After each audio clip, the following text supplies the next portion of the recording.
ဆိုင်တော့ ဘယ်ခန်းရလဲ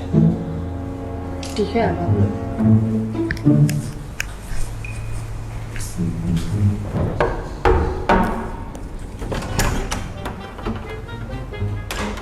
ကိုဘာလို့ဆက်ရှိလဲ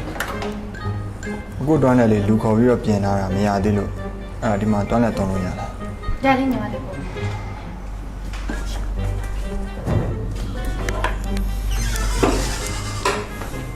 ဘာအစင်မပြေလို့လဲ အော်မဟုတ်ပါဘူးနောက်လဲအခုညီလိုရင်ကိုလာခဲ့မယ်နော်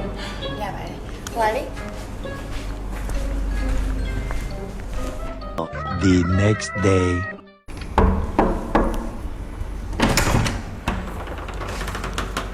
ကိုခန်းမှာရေပြက်နေလို့ဒီမှာရေလာချိုးလို့ရလား ဟမ်ရေချိုးဖို့ ရေပဲချိုးမှာပါ ရပါတယ် ဟာ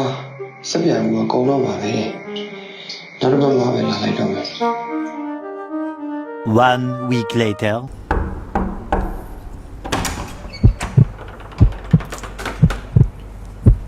အခုခန်းရေမလာသေးလို့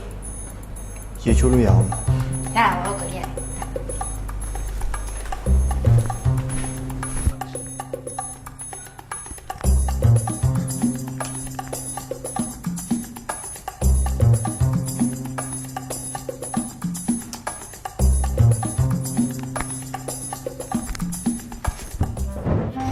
အဆင်ပြေလား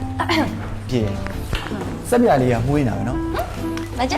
အခဲလေးပါဝယ်ရတယ်။ तू ကကြတော့မျက်နှာပါတက်လို့ရတယ်။အဲ့ဒါတွေကစီရန်ပါတဲ့တူရင်ဝန်တတိတလေးလေးစက်ပြလေးလေ။ဂျဲတိုက်ဆိုတော့နူးညံ့ပြီးတော့အစိုးတက်ကိုကြကြထိန်းနေနိုင်တယ်လေ။ तू ကတခြားစက်ပြလေးနဲ့မတူဘူးလေ။စီရန်ပါဆိုတော့အသားလေးကိုစိတ်ဝင်လွယ်ပြီးတော့တင်းတင်းကြည်ကြည်ဖြစ်စေတာ။ Premium quality ပေါ့။ ဟောအဲ့ဒါကြောင့်မလို့ညီမလေးနဲ့စတွေ့တဲ့နေ့တွေကအကိုအသားချင်းထိပြီးတော့တတိထားမိတယ် ဟုတ်နောက်ရက်မောက်တာစားကြတယ်လေ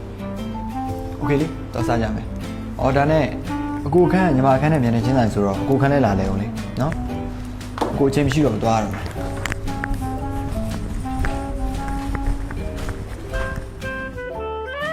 A few moments later. မလေးဘသူရှာလဲမသိဘူး အော်ဒီခက်တော့ကိုလေတတိတလေးလေးစက်ပြရေးလေးတက်ဆောင်ပေးလို့ကိုတိလာတော့လေအရက်ရှိရှိအသားလေးချိုးချိုးလေး ။အော်အင်ကြီးလေးတည့်ရလေးညီမလေး။လွန်ခဲ့တဲ့6လတော့ဆုံးသွားရဲ့အင်ကြီးလေးကရေချိုးခန်းမှာရှော်လေးပြီးတော့ဆုံးသွားတာ မနောက်ပါနဲ့ကိုလည်းညီမနဲ့မနေ့ကမှတွေ့ကြတယ်စက်ပြလာပေးတယ် ။မနောက်ရင်မလေးတကယ်အတီးပြောတယ်